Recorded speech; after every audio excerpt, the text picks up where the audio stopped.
Hey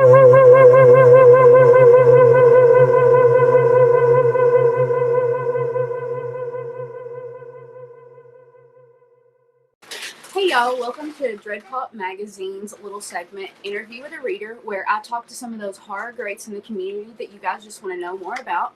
I'm here with Ben and Lauren Young. Hi y'all. Hi. Hello. Thank you guys for coming on here and talking to me and all the other fun little stuff. Yeah. Nothing hard. Let's see. I just want to talk to you about your likes first. The big thing that I want to know is, what is your favorite thing about the horror community? Just tell us what you love about it. The horror community would for sure, my favorite thing would be the people. Like, we've got so many friends now after being plugged in for a couple of years, and the more we do, the more friends we make. And when we're able to actually get together in person, it's just like a big reunion. It's just like you never left, but you missed each other, and there's so much fun. And we're friends with dozens of people now from just interacting in these circles. It's so cool. And you stole my answer. So, yeah, I would say the people too. Lame. It really is crazy how easy it is to make friends in this community. I feel like I'm like, 34, and have had more friends in the last year in the horror community than I have my entire life. And, much better quality, if I do say so. Yeah. Yeah, it's great people. Great people. Yeah. Have you been to AuthorCon or?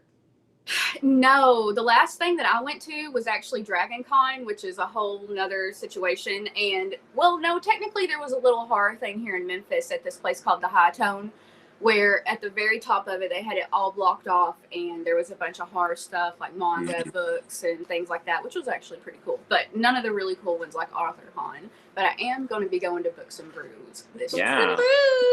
I did not know you lived in Memphis. That's cool. Oh my gosh, I love Memphis. I was never an Elvis fan until I went to Memphis. I'm actually from East Tennessee, towards Knoxville and Chattanooga, but I moved out here 2-3 years ago, I think. You should go to PBR Con in September. I know. I was side-eyeing that. I keep seeing all the posts from Megan and everybody, and I'm like, why is all the cool stuff happen after I moved away? I didn't even know Andrew lived as close as he does. I'm like, where were you hiding the whole time I lived there? Yeah. If you can make it, that's a really fun one. It is a fun one. I will try. That is very fun. I have to look into that. Let's see. What about horror, gets your motor revving? What made you think, man, I just want to be a horror author instead of just a mystery author or a freelance newspaper editor or something crazy, What made you pick this? It almost feels to me like it was never a choice or never a decision. It never occurred to me to write anything else because that's all I've ever wanted to read. It's really rare for me to stray away from reading horror. I'll read some sci-fi, and I might read a thriller here and there, and I'll read nonfiction. I do that a little bit more now, when I'm doing research for stuff, but even any of those would have to have pretty heavy horror elements, or they just won't even ping my radar. But Stuck is kind of psychological thriller too. I think it bends. Yeah. I'm so bad at subgenres. It just all kind of goes together to me, because if I try to think about it too much, I'm like, well, this is technically some isolation horror because everybody's trapped here, but it's some weird horror here, and I'm just and then before you know, you can just tick all the boxes, and then where do you stop? Yeah. It's all subjective. Yeah. It's so controversial, but honestly, the real life stuff, that's the scariest stuff. Horror, my favorite way to explain is that horror is not a genre, it's a reaction. So it depends on what you react to that makes you feel horror. That's what horror is. It's not anything else that a single person would try to define. Sometimes I'll be posting a horror book review and the psychological thriller books, and I'm like, hey, this is horror, but this is why I think it's psychological. Yep. And it feels like you can do that to so many books. Yeah, it's true. Just so many overlaps. It's fun.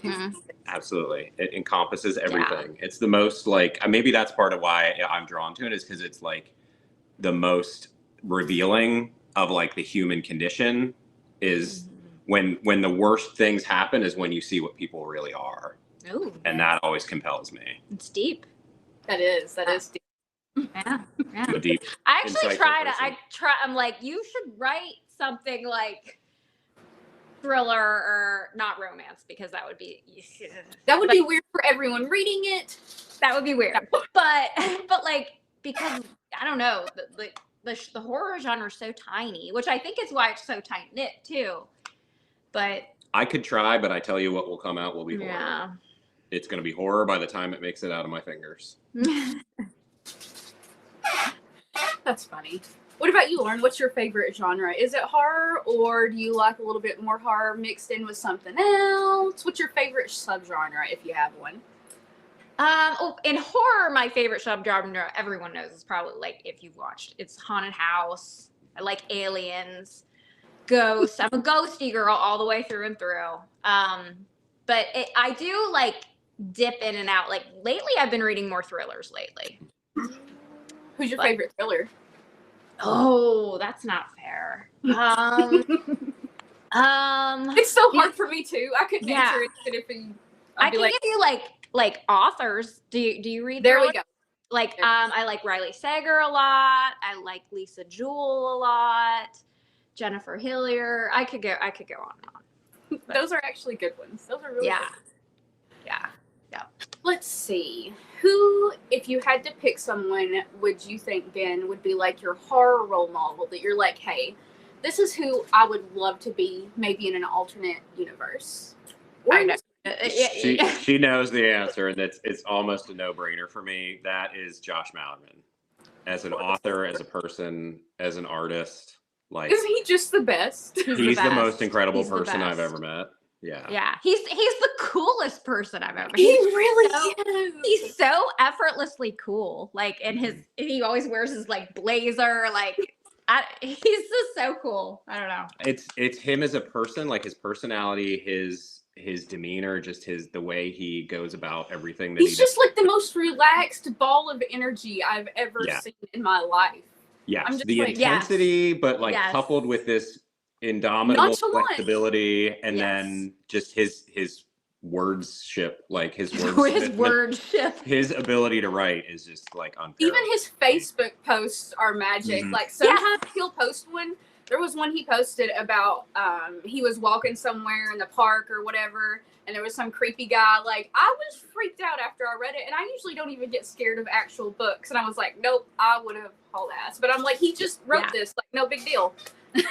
Yeah. So he actually, I don't know if a lot of people know this, but he has a documentary that he's working on that really kind of like showcases his like writing process. And I got a chance to watch it, like an early version when he was still kind of like editing it. And I've taken away at least a dozen pieces of advice just from watching that and tried to live those. So that's going to be the coolest thing ever.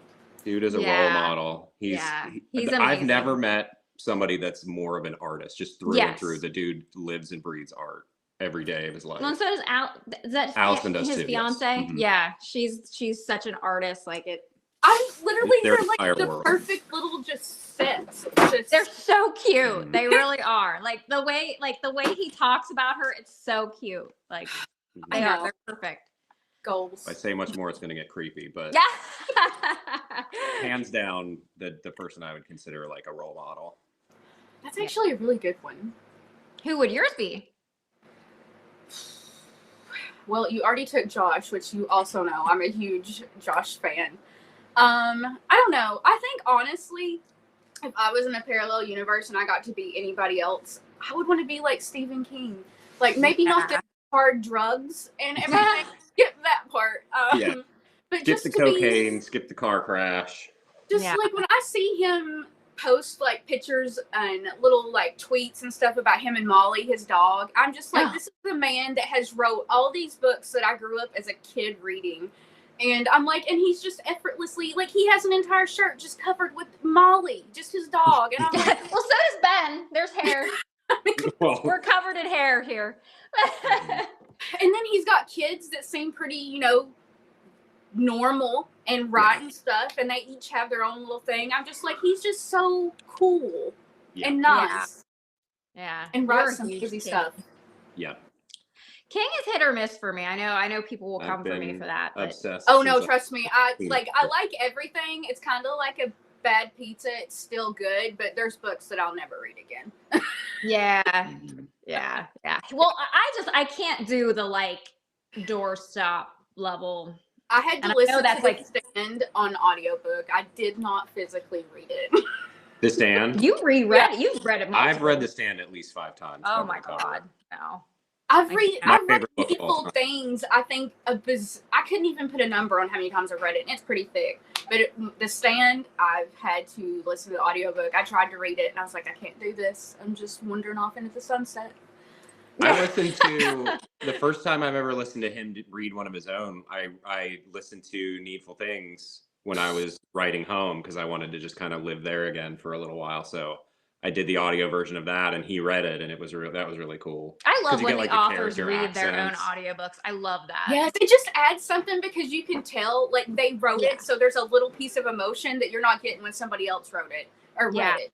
Technically. And Especially, I've read a couple like memoirs, like where they've read their own, and that's just it's really cool. yes, there's just like Bonus an points for the Stephen King character accents being that like quasi Boston Maine accent.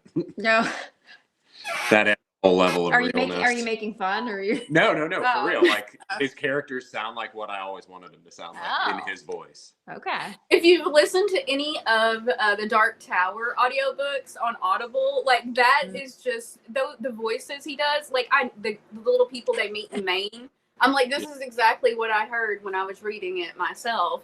Yeah. I love They that. don't all sound like the dude from the original Pet Sematary movie, you know. You don't want to go down that road. You don't want to go down that road. No. Yes. They're not that bad. Audiobooks What's are the fun. new movie? You said there's a new movie coming out. The Monkey. It's out now. Mm. I I love that story. I've seen a couple of people that I'm friends with and a couple of people in the horror community that went and watched it, and I've seen nothing but good things. And I watched the trailer and I got chills, so I'm so excited. Even I'm past out of the loop. What is it movies I'll even watch. about? It's about one I of don't- those little wind-up toy monkeys that plays the drum. Oh.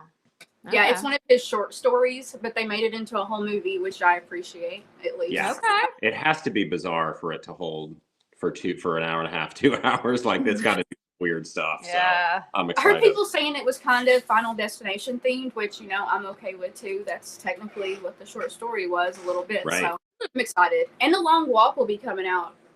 I love that book. Love that.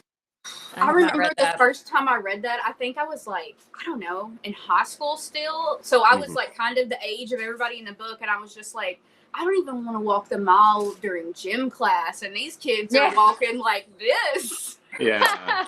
I have to tell this story because I didn't read that book until maybe about 10 years ago, the first time, because I found a hardcover of the Bachman books and had all 4 of them.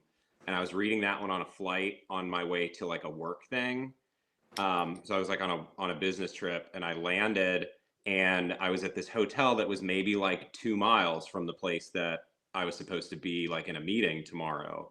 So I'm like, well, it doesn't make sense. The weather's really nice. It doesn't make sense to like get a cab just to go to this meeting. I could just get up and I'll get, like a couple mile walk. It'll be good exercise. And when I got over to it, it was like the building was in this like at the top of this hill, and there was this like windy path, and I got lost. And it was just like the day after reading The Long Walk, and I'm like, that story feels very real right now. Like it took me like an extra half hour to get there, and I'm like, wow, this sucks. This sucks. So I recommend reading that book and then getting lost in a very long walk to work. I don't think I truly appreciated that book. Like, even in high school, when I was doing, like, the mile thing, I didn't think nothing about it. But a couple years after I had first read it, I was walking somewhere. Walmart was doing my oil change, and I lived right down the road. And I'm like, why am I going to stay here for 3 hours? And I'm not calling an Uber. I'm going to walk. Yeah. Nope. They're, like, I'm the opposite. I feel like I could walk all day. I feel like I would win the long walk. Now, when I was in New York, walking everywhere was completely fine. I was gone all day long, didn't even blink twice. But back home, I'm like, nah, I don't like this. Yeah. Yeah, I love it. I love it. Well, that's like what Ben and I will like go for walks sometime, and I feel like that's when we have our best conversations. We do have like, really good conversations yeah. on walks, yeah. Mhm. Maybe I need to start going on walks. The mailbox. It beats running. It beats running, yes. I Oh. ain't running nowhere. Done. Mm-mm. Let's see. We probably kind of hit on this a little bit, but favorite authors. Yeah, so Stephen King is the obvious one. Big fan of Michael Crichton. I could read pretty much anything that he wrote. Fear changed my Mountain, life. of course. I've become a very big fan of Chuck Palahniuk too. Yes. Trying to think who else I have like lots of books of, like lots of R.L. Stein. Mm. Shit ton of R.L. Stein. Mhm. Yeah, those are probably like my Mount Rushmore. Mm. Those four. I actually Is think that five? the author I've read the most of is probably Darcy Coates. Mm. She's so like just Prolific. easy and like Listen, thing.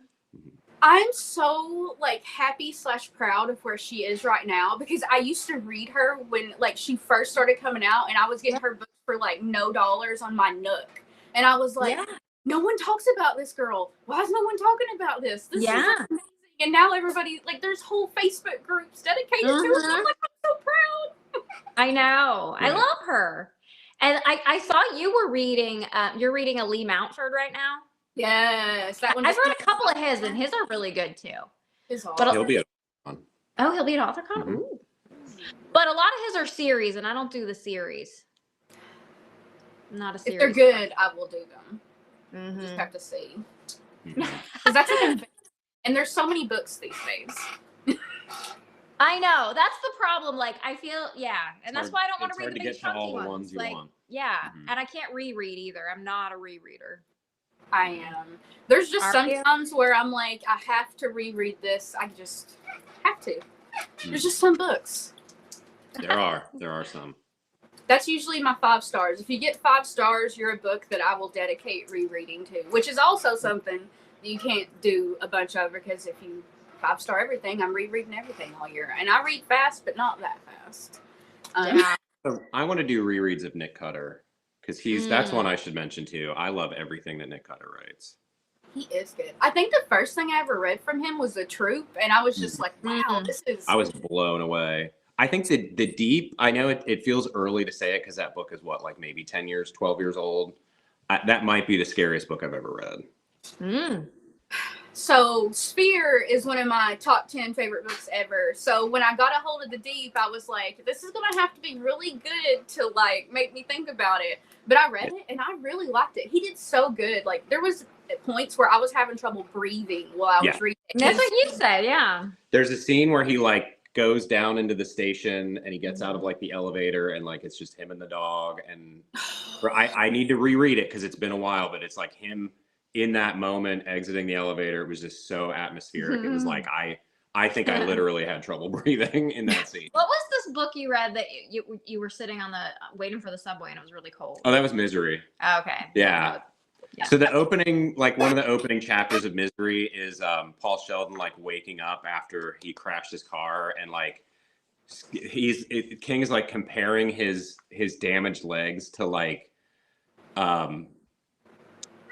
buoys or something like in the water. I can't remember, like a broken pier, and like when the water goes down, that's when the pain comes. So it was just like really vivid imagery of like waves of pain coming through like shattered legs.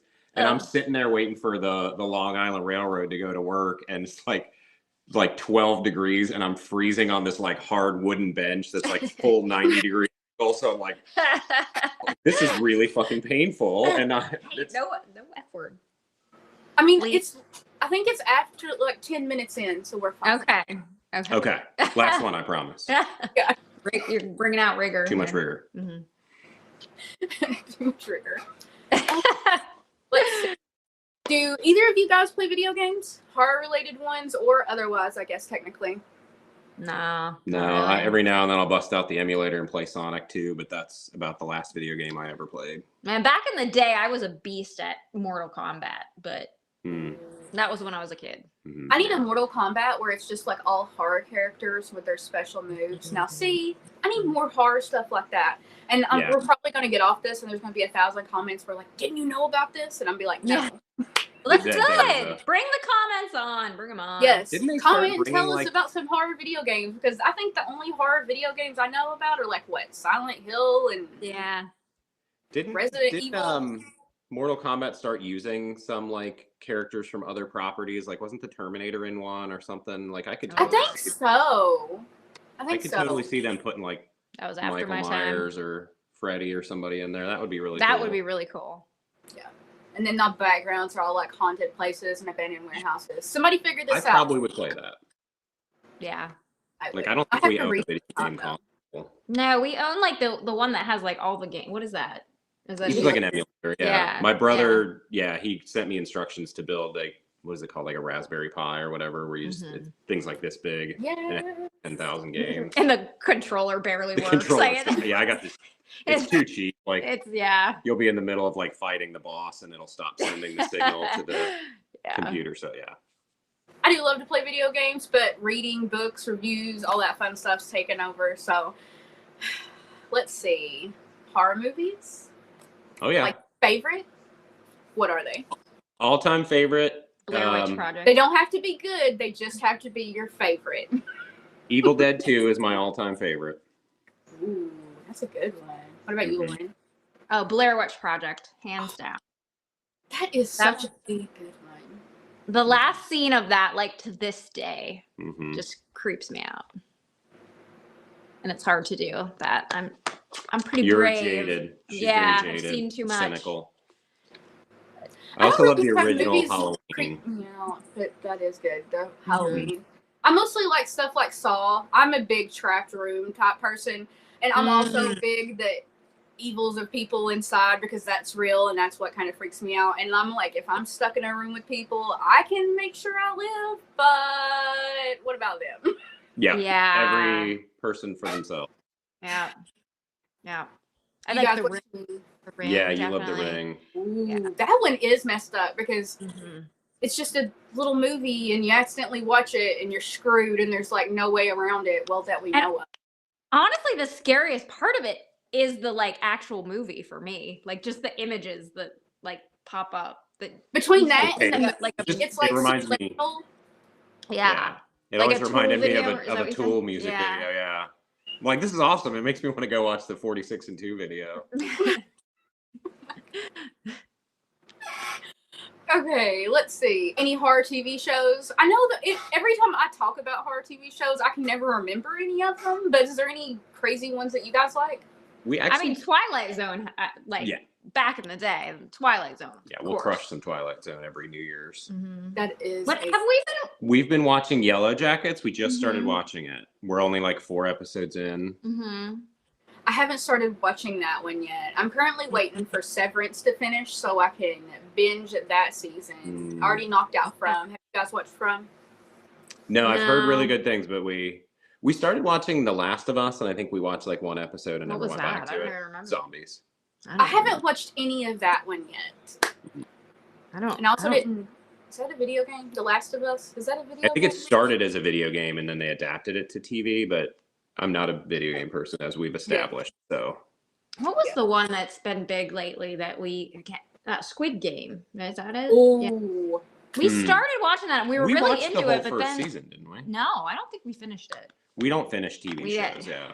So Like by I the didn't. end of the day, we're just watching like old reruns of like Seinfeld or The Office or We have, like, something our that like comfort takes no sitcoms, like yeah. mental. So Monday through Friday, we're watching Bob's Burgers. I think you should leave now, or something on a loop, and then like Friday night, Saturday, and Sunday, we try to watch something new. I like that. Cool. I like that. Like that. It's become like a fancy So we're not thing. taking Like in too much. on a weekend, we'll be like, oh, How let's about have like a a movie? movie date. Like Treat yourself. yeah. You're so middle-aged. We are so old. Yes. Yeah. Don't even get me started. Like, we had to go in. By the time I was like, I can't go out for another 3 Oh, weeks. did you have to get dilated? No, they ended up just doing the extras exhausted from being out. There was too many people Yeah. there, Yeah. everywhere. Do that to you. We went to the bookstore today. We have this. It used to be this hidden gem, and it was all like it's a library used bookstore. So it's all old library books. They're so dirt cheap, and it was like the hidden gem. But now it's been discovered, and it's like I just want to like yeah. It's always crowded. There's always somebody in my way now, and I'm like ugh. We have the Benjamin L. Hook Library, which looks like a super fancy library because it is when you go in, but they have like their own little room off to the side that's a book library store or whatever. And I've gotten some of my favorite books there, like just for nothing. Yeah. And I'm like, how is this real? Yes. I'm like, can I get a buggy? You guys? Yes. Oh, yeah. Yeah. Yeah. There haven't been any used book sales. Like we usually like frequent the used book sales, and there haven't been like any this winter. They don't do them in the winter, I swear. No. Let's see. Okay, so let's talk about the horror community. What are some groups, maybe bookstores, kind of like what we were just talking about, but maybe don't give away your good spots so nobody else goes there. We give them away so everybody goes there. Or conventions, kind of like on fun stuff like that. What do y'all like? What do you like to go to? Or the ones that you have went to. And you got to shout out Jen's store. Yeah, so Jennifer Bailey, who is in the Books of Horror group, that's where we actually like first met her. She is co-owner of a store in Cincinnati called the Cincy Book Rack, and she curates an incredible horror collection in there. She buys all kinds of indie horror and stocks a bunch of our friends and people that we know through different Facebook groups, and that store's amazing. Yeah. Yeah. That's so cool. They do really cool signings too. I've done a couple signings there, and they've been really fun. We met John Ward there. John writes the Scareville series, and Edmund Stone went there. Yeah, Edmund was there. We met Eve Fell. Yeah. Yeah. Kevin Mooring. Yeah. Yeah. So they do really cool events.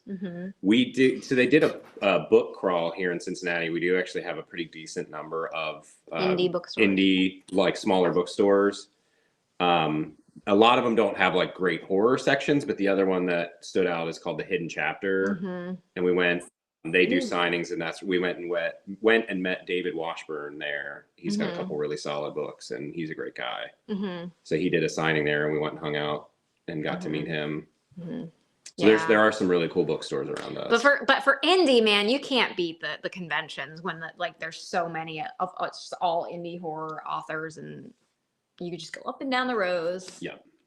Bring lots of money. I love that. I know. It's so fun. It's so much fun from start to finish. Like you get there, and it's just that you don't stop having fun until it's over.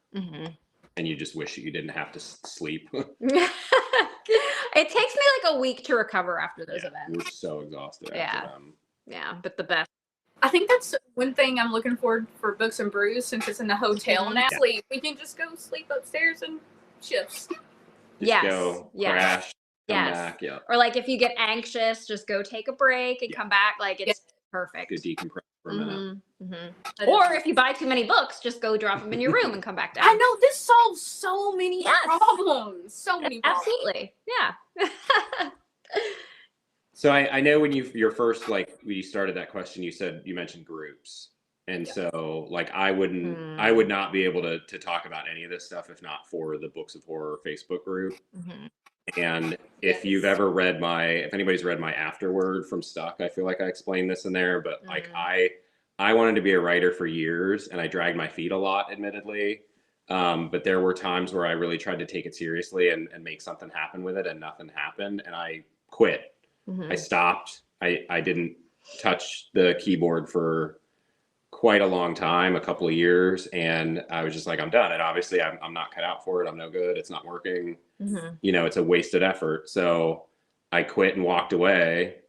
And then Lauren got into Books of Horror and convinced me to join. And once I saw what it was like in there, the interaction, the accessibility of the authors, the amount of people that are willing to help you get set up and like give it a shot, but also to like be a boost and support all these brand new authors and people that aren't big names, but it's just like the constant support I was terrified of self-publishing and ended up being really excited to do it after I joined that group. And otherwise I wouldn't, I still wouldn't even have anything that you could pick up and hold in your hand. Yeah.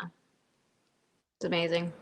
That group, I feel like, has done so much for so many people. Like, I've been a part of the group forever, but not very active until like last year. Yeah. And I just kind of jumped into it, and now I'm doing this. Yeah. It's crazy. Yeah. Yeah. Yeah. And then To me, it's people like are so nice. I mean, we like plan our vacations around like, okay, where are the books of horror authors gonna be? Like, which are they gonna be at AuthorCon? So, okay, we gotta go to AuthorCon. We're gonna go there. Yeah. Like, I don't think we're taking a trip this year, other than like the horror conventions. Yeah, that's all of our. That's what I told Adam. I was like, I have to figure this out now so I can start hitting the circuit here. Yeah. Who needs vacation? And man, it is. It's like more and more events are happening. There was one, the Spooky Frog was happening today. It's happening today. Yeah. And I'm having major FOMO, seeing all the pictures. And I know. Like, I've been seeing all the pictures and seeing all the people that are going there. And then there's people that I've read their books but didn't really think about them again. And I'm like, oh, this is what you're doing now? Oh my God. And then I'm like, there's so many things. There's so many things everywhere. I'm about to have to hop on Google and be like, local horror stuff. Yeah. Well, Allison Hodina has done, she's got her Heart of Indie Horror page on Instagram. And she's got like a really solid list of like everything that she knows about. She like puts in a big scheduled list. Half the ones I do know about, I actually know about because funny. Well, isn't she doing horror happenings too? Isn't that, that's in Dread Pop, right? I thought. Yeah, she's been interviewing like event planners. Like she interviewed the ladies that put on Dark Drafts, and yeah. So you find all this stuff in Dread Pop too. One-stop shopping. Let's see. Do you guys have any like super cool local to you horror stuff that goes on? We live like an hour from Louisville, where the Waverly Hills Sanatorium is. So they do like, that's supposedly a super haunted. Yeah. So Bobby Mackey's has been on several of the like ghost hunting TV shows. There was an episode of Ghost Adventures, which is our favorite because the host is just such a jerk and he just antagonizes the ghosts. He's hilarious. It's so much more entertaining to just Guido all the ghosts into attacking you. And they did an episode of Bobby Mackey's, and in the basement, so it's like a honky tonk bar. They do like country music. They had a bull. Yeah. And there in the basement, it was a slaughterhouse at one point in like the early 20th century. And in the basement is this like ceramic, basically like a well that they would they used it for. I think they used it for like a distilling at one point or something. They would like wash stuff into the river through whatever. They call it the gateway to hell. And so they were down in the basement there and they were like antagonizing. They said it was a demon and it like came up and scratched him. And so he's like showing the camera, like, look at my back. Like, but it was they a really like good closed. episode. They just closed. So yeah, Bobby Mackey's, the guy that owned it, wanted to build a new building and finally had enough money. So they actually, he moved to a temporary location, bulldozed the structure, this like super haunted building, and now they're going to build a new one. And I thought that was so cool that I wrote a story. Like, where do the ghosts go? What's happening? Yeah. So I use that as a story for my short story that's in Screams from Beyond the Veil from Broken Brain. And our friend Allison is in that story. Yes. And bad things happen to her. Okay, let's see. I'm going to ask you like I asked John. I think I'm going to start asking this to everybody. If you could just pass on like one piece of wisdom to your fellow indie authors and the indie community, and that means your readers as well, what would you say to them? Or, well, you're going to say it to them here. Fellow writers, I would say finish the first draft because you can't fix it until you write it. And I say that as someone who struggles mightily with doing so. But like you just got to show up and write it, and you can't make the thing. It's not going to be that good until you write it and then fix it. And then to the readers, just thanks. Like none of us would be doing any of this without readers. So they're what makes it happen. Just keep being you, and thank you. I'm a reader. Lauren says, no big deal. I'm just a reader, you know. You're welcome. There's no writers without readers. Do you have anything you want to say, Lauren? I Because I know you are a big reader. You read all these books for all these authors. You talk to all the readers. You do the in rigor stuff for books of heart. So I mean, you are a big part of the community too. I just say, like, don't be afraid to, like, be active in the community, because it's so welcoming.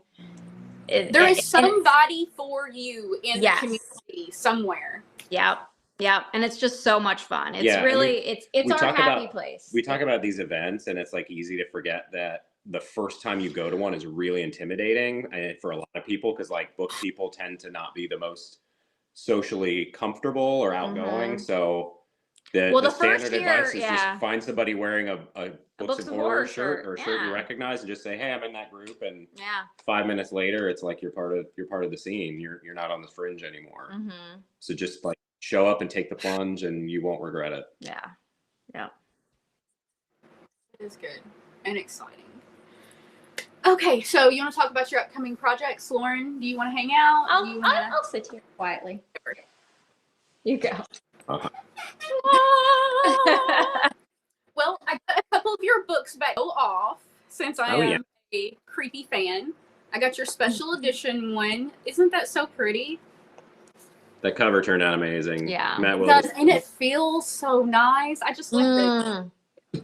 And for you guys that don't know, this was the original one. Or, well, I assume the original one. This is the one I have. And then this is actually my favorite book that I don't ever shut up about, which would be Home. It's so validating how much you love that book. I'll just say that. Can we get the it juicy fuels business me. on Home? The juicy, yeah, you can. I have juicy business on Home, Alexa. Okay. He's breaking news. He's working on a special edition, and we saw the cover, and it's pretty freaking amazing. Totally gonna need that, of course. How could I be a fan if I didn't have one? And I'm very, very excited. I know everybody else is going to be excited, and I can yell at everybody to go buy one now, because I can only say go buy the regular version of Home so many times. Yeah. Please do, because I still have hardcover copies of Suck that I haven't sold. So if anybody wants one of those, hit me up. But the limited edition, the hardcover Home, is coming together nicely. Got some interior art. I've got the cover art in flow. I need to get it formatted still, but I'm hoping to have it maybe within a couple of months or so. And that'll be available on my website. Yes, which I will link in like a super fancy thing, like right here. Oh, awesome. What was I gonna say? It's so exciting just to like have a book, write a book, and like it be in paper, but to like get a special edition like going, I can't imagine. Like, it makes me want to scream, and it's not even my book. I know. It's fun. Well, and the special editions are getting even, like, I feel like everyone that comes out is even better. Like Jay Bauer, like, raises the bar. Like, I want to get sprayed edges, man. I'm such a sucker for sprayed edges. Okay. I think you guys have probably heard me say, I'm getting some vice grips, and I have some like extra books that I've bought from like book sales or whatever. And I've been doing some research, and I've watched spray edge one of them and see how it turns out. And then I have to tell Paul Avery Tyndall, because he was trying to do an experiment and it didn't work out well. Yeah, let us know, because we were planning on practicing on crappy old books too. Yeah. Not that any books is crappy and old. Every book is valid. I feel like Devin Cabrera has mentioned a couple of times. Devin has done it. He knows a place that does really cool sprayed edges at like a decent, affordable kind of. I know there's like whole companies that do the whole thing, and like it's great, and they do some crazy stuff. I don't think mine's going to be that fancy, but I think I can figure out a little bit of it. We'll see how that turns out. So wait, so Paul Tyndall is working on sprayed edges on. So because y'all know hunting snipe is like my. She's wearing the shirt, I think, aren't you? Are you wearing the hunting? So when I ordered the shirt, I also ordered a hard copy of Hunting Snipe, And me and Dennis were in the chat talking about it, or not in the chat, in the comments talking about it, and said something about sprayed edges. And he was like, do you guys mind if I use y'all's copy and do like a little experiment thing with it? And I was going to be a trophy anyway. I've already read it a million times. But Yeah. So it ended up not working out. As he was like, it didn't work out. It was terrible. But I've been watching some videos since he told me. I think I figured out like the way to do it, like thin layers. But we'll see. This could end up horrible. Oh. But Message Ben and let us know. Of course, I'll show you some pictures. The arts and crafts I've been doing here lately are ridiculous. Nice. So I should probably also mention I am working on new stuff. I'm not just releasing special editions. Yeah. I have new books in progress too. So you want to tell us anything about any of them, or you just keep? No, I totally can't. So I will tell you, I guess, about. It was my idea. The new novel. The new novel was my idea. Yeah. Yeah. So I am. I'd say maybe halfway through the first draft of a new novel that is going to be more sci-fi horror than the stuff I've done before. My working title is Ride the Spiral. So I'm breaking away from the single word titles finally. And it's going to be, I guess in short, it will be about a father with a troubled child who finds means to maybe help his child when no one else can. But in order to do that, he has to give up more and more of his humanity. And if he rides the spiral far enough, he may not be able to come back. Oh, this is going to be so good. Do you have like an estimated date of when you think you're going to be finished, or is this just like no pressure, of course? Pressure. So pressure. I need pressure. Okay, pressure. Everybody in the comments pressure him. Yeah. I would love to have it on my table at Books and Brews this year. Oh. And that is possible if I can get my butt in gear. I've picked up I had really good momentum ahead of like the holidays, and then like Thanksgiving and Christmas threw me out of whack and I kind of fell behind, but I'm picking back up. I think I'm in a good place. So if I can finish this first draft before AuthorCon and get the edits done through the summer, then I think I could definitely have it. What that and means? You said it's like going to be your most personal. My most personal book, Ooh. Yes. Now Born very much of like my own fears as a parent. Mm-hmm. Do you think this is going to be the favorite thing that you've ever written? Being published, I mean, non-published too, because I know there's always work in the back you got hidden. Yeah. My favorite? It could be. If it goes the way I want it. If it turns out right. Yep. It's possible. Pressure. So if anybody sees him on Facebook, ignore him in the comment section. Yeah, please bully me into continuing, because I was doing good and then I lost my way, but I'm back. And that seems to be a pattern. I did the same thing with Stuck in Home. I got about halfway through and lost steam, but eventually came back. So I just need to do it fast. You're too slow. I'm very slow. Speaking of slow, the other thing that I have in the works is a collaboration with Edmund Stone, Gage Greenwood, and Lee Kenny. The four of us are working together on a collaborative novel that is basically 4 stories that are intertwined. And it was an idea I came up with a long time ago. I was going to write like a serial, like a novella series or a serialized novel myself, with like each story being sort of self-contained but picking up from the one before it. And then I thought like, well, it would be really cool if each story was written by a different person, so it even kind of has that like standalone different voice to it. So the concept, the title is Hurt People, which is sort of like a common phrase about like perpetuating trauma. If you don't like deal with things that happen to you that hurt you, then that hurt just sort of like mutates and comes back out and are directed at other people. So, but the concept is basically like each story will have one person that survives that becomes the villain in the next story.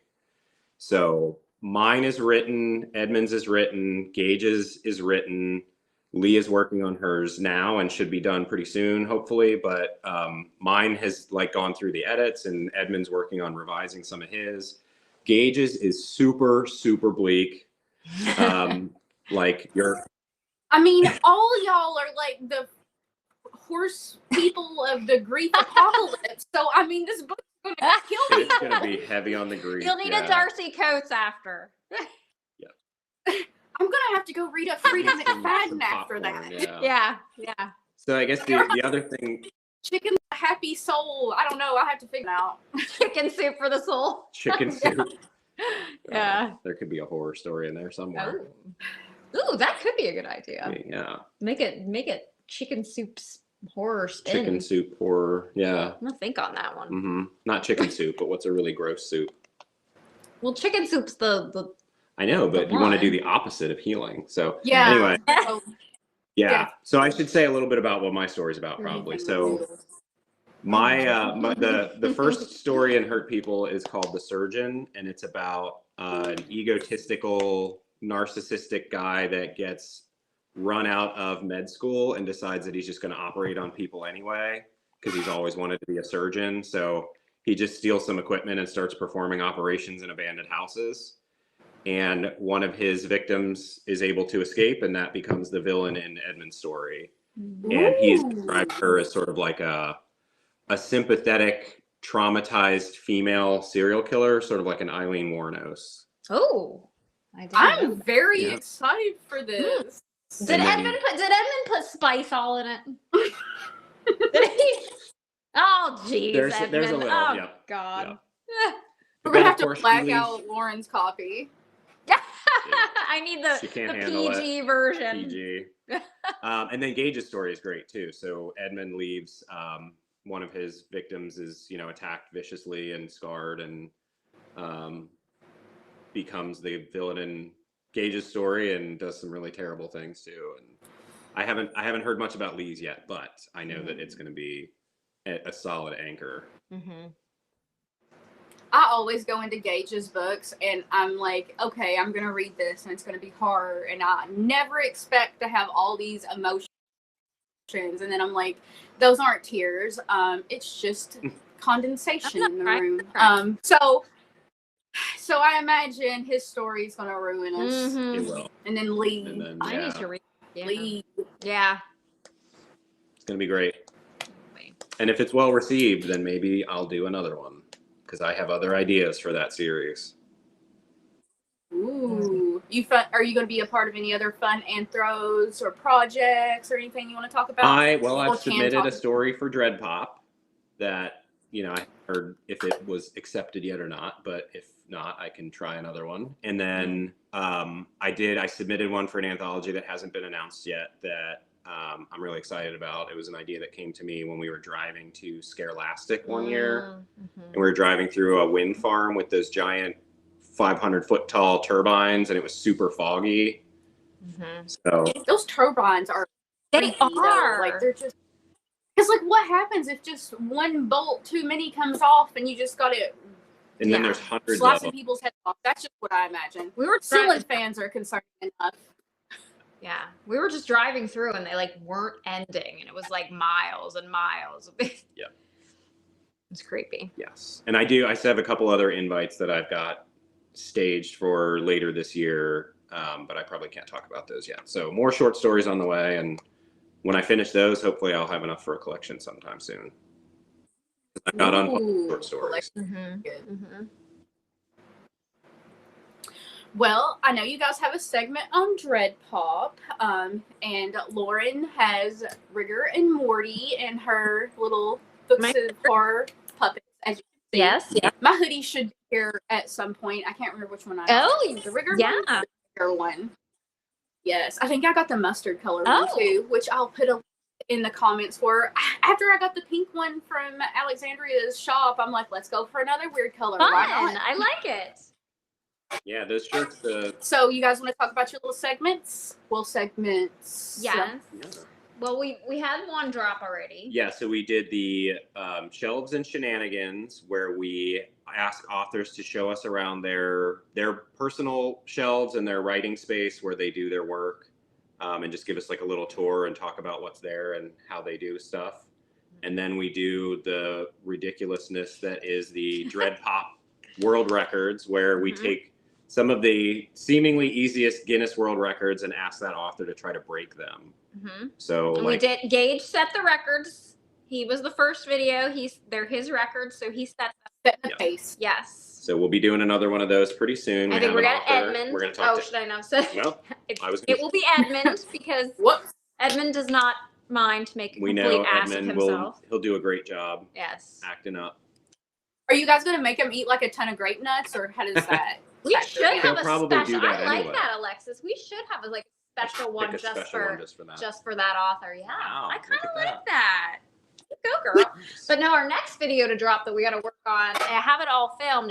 I had them all at the Dark Drafts Festival read their 1-star reviews and react to them, like on Jimmy They Kimmel. do like celebrities reading mean tweets. Yes, So mean tweets. Yeah, and some So- of those are really funny. So we got to get that all. we have a bunch put of together, clips but of yes. our friends reading their own 1-star reviews, and it's hilarious. Yes. Sometimes 1-star reviews are just like. I know. They sell books too. Well, and I get so protective of all these authors that I'm like, how dare you, whoever you are? How dare you? When I see like a 1-star review in the wild and I've never read the book or anything, as long as it's horror, I'll always go check it out. Especially if it's like something I can get at the library or something I can get through Kindle Unlimited. I'm like, I just feel like I need to go give it a chance because I'm like, what possessed someone to actually 1-star it? I need to see what made them angry. Yeah. You know? And then some of them just, it's crazy. But every time I see 1-star reviews from like a author that I do know and it's like in a comment section or whatever, I just want to go in guns blazing. But I'm like, okay, well, not every book is for everyone. I'm the same. I do. I want to like go off on these people. Like, no, how dare you? I know. And then sometimes I see people that like I have almost the same taste as that'll like or not like a movie that I think is amazing, and then I'm like, things are different, Alexis. You don't have to like everything that everybody else likes. But sometimes it's so hard to remember in the moment. I know. Everybody has the right It's to so 1-star. It's They not do. even. It's your experience with that book. You can rate it whatever you want. 1 stars are fine. But like, tell me why. I need to know why. Like, tell me why you. Oh yeah, did it. especially That's when what I they want. 1-star it with Give no me the review. juicy details. Oh yeah. 1-star and don't even leave a review. It's like, Heathens. yeah. Let's see. Well, do you have any pages, books, links, or any authors you want to give a shout out to that you think are amazing that you haven't talked about so far in our little Wow, video? who have we not mentioned yet? I know. I'm Fan, sitting here trying to think. Huge fan of Patrick McNulty. If Patrick, you've not read Patrick, you should check him out. Brandon Eldridge. hmm He's got a good alien one. Yeah, I just finished his second novel yesterday. I read The Establishment by him, and that was so serious. I just randomly picked it up one day somewhere. I don't even know. And I'm just like, why did I never go read this? And then I finally did. And I was like, I need more. I need more. I think you need to shout out John Ward because you've been like messaging. John Ward and I have become sort of like writing buddies. Like we're motivating each other as we're both working. He's working on his first adult novel, and I'm not going to say much because I don't know what he's willing to like put out there, but he's stepping away from the middle grade stuff and writing an adult novel, and it is. I've read his middle grade stuff, so I can't imagine how his adult very stuff's gonna personal. be. He's clearly got the talent. He's sent me the first 4 chapters, and he's kind of given me updates as he's going along, and it's going to blow people away. It's amazing. I think you got to mention Lisa Brienne because she was just so helpful to you. And yes, Lisa and Matt too. Yeah. Matt Lutton. Those are great friends of ours. Aren't they so? I love them. Just amazing. They're both fantastic authors too. Like you got to read their stuff. Morningstar Confession blew me away. Absolutely blew me away. So it's hilarious that I read 10 Drink Minimum when it first came out, whenever it came out, and I never realized that was Matt. Actually, I have a huge disconnect in the horror community where I've read so much that ever before I got involved that I end up realizing that I've read his books. And when Morningstar Confession came out, I was like, oh, this is him. And now I have everything. We should mention RJ. Like, I feel like I could mention everyone, but I don't want to miss anybody. But RJ. I'm just gonna have like a little thing that scrolls Yeah. with everybody's Yeah. names and book Thank you, bar. everyone. RJ Rolls. RJ Joseph. RJ Joseph, yeah. Tori, if you haven't read Tori Fabro yet, you're missing out. The man has the most. Oh, the Tin He Man. has such an incredible imagination. I don't know anyone else that can. He will create things that no one in the history of mankind has come up with. Yeah. And he's just Isn't his last name right now Apocalypse? a flock of A flock of Mm. yeah. yes, which he sent to me. The cover's so fun. Yeah, Pinata was Pinata was yeah. His little death That was books are extreme, incredible. man. Yeah, yeah. His the dead of Egypt, the dead of Christmas. He's working on the dead of Easter. The guy's got novels that he's ready to like publish, but he just has to get them formatted and stuff. But like he's just getting started. So Mike Handy, who we haven't met in person, but I have read a couple of his and I love him. Yeah, I love him. Yeah. I need to read him still. I just got a book in the mail today from Jason Davis that's on the Books of Horror Brawl intention list called Demon Seed. So I'm excited to read that one. Yeah, I mean, This could be a whole name nother 50 video. people. Yeah. I'm sorry to everyone that I'm not thinking of in this moment because there's just dozens. Yeah. Okay, last question. What are each of your next 5 TBR books? Oh my gosh. And don't think too hard about it. What are just the 5 that float up to the Well, top? A Flock Apocalypse for me. Mm-hmm. Especially now. I just started reading R.L. Stein's adult novel called Superstitious today. Never read those. That's starting out pretty good. And there's a spicy scene you said, which is There's been, weird like, from several. R.L. Stein. I don't know how I feel about I that. know, right? Yeah. It's weird, but And I mean, I read all the Fear Street stuff, and it got close a couple of times, but real spicy. no, it started. The first scene was spicy, so it's different. I'm enjoying it though. So there's 2. I have American Cannibal, the anthology that was edited by Rebecca Rowland. I have that sitting there. I bought that at Books and Brews. That's 3. I mean, I just borrowed the Audible or the audio version of American Rapture by C.J. Lee. Oh yeah. Probably starting that one. You go. Like I said, I've been reading more thrillers lately, but the ones that the indie horror that I have Wrath James White. Is he indie still? I'd say so. I have the Resurrectionist I need to read. The Groomer by John Athan, which I have not read him yet, so I'm a little terrified of that. But I have read him, just haven't read that one. I don't know if I can handle it. yeah, I've heard it's bad. I heard it's really bad at the beginning, and then if you can get through the beginning. First 3 chapters. Yeah. I think. So we'll see. I have that one. The Rotting Within by Matt Kurtz is upstairs right now. I think that's all of my indie stuff. I need to read Memorials by Chismar. That's 4. That was such a good story. That's how I feel about all his stuff. He just writes a good story. I don't care if it's scary because nothing really bothers me like that. But it's just a good story. And then my last one, I guess, I just bought at Barnes & Noble. I think it was Daisy Pierce is the author. And it's like There's Something in the Walls or something. It just came out. Ooh. Yeah.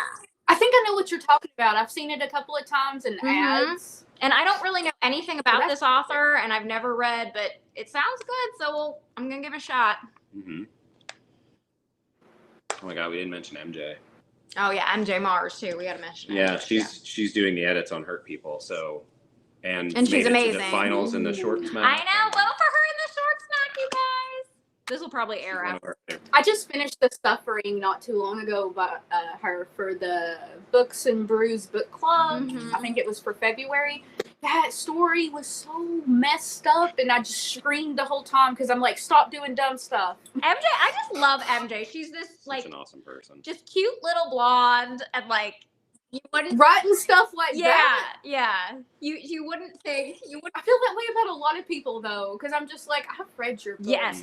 Well, that's why I can't do the spicy scenes. It's like I've met your spouse. Like I can't picture this. Like ew. Jamie. Awkward. Yes. Her husband isn't. Oh, Jamie. One of the funniest Jamie, people I've ever met. Yeah. They're a good pair. He should be at Books and Brews this year. Is he coming to Books and Brews? I know think he's he's. coming off their con. I want to say he's coming to both, but Okay. There's going to be so many people there. I can't even keep up with it. I- It's like, it's gotten so big. It was like, and now it's medium/big. yeah, We're getting there. it'll be a good time. Sure. Okay, so how would you guys like to end this? John did a fancy thing. Oh, So, John did the fancy. I'm scared. yeah, he just did and end. Oh, I okay, don't yeah. know. Oh. That's a good way to end it. Let's see here. This is. Wait, I can't get mine on. Okay. Hurry the fuck up. You cussed again. Oh, where's Biggie? It's weird when you can see my mouth. I mean, it's almost Kinda it's ruined Hey, it. Biggie! fine. Oh, Yay. look at Biggie. Yay, Biggie we're looks all here. freaky. Yay! Yay, Biggie! Hi, Biggie. So I'm glad you guys came to the video, the actual people I wanted to interview. But thank you. Fine. Bye. Thank you, puppets. Thank you, Ben and Lauren. Thank you, Alexis. This was really fun. Bye. It's great talking to you. Thank you for tuning in to Interview with a Reader on Dread Pop Magazine. Don't forget to claw that like, share, and subscribe button and tune in next time. And don't forget, bring your dread.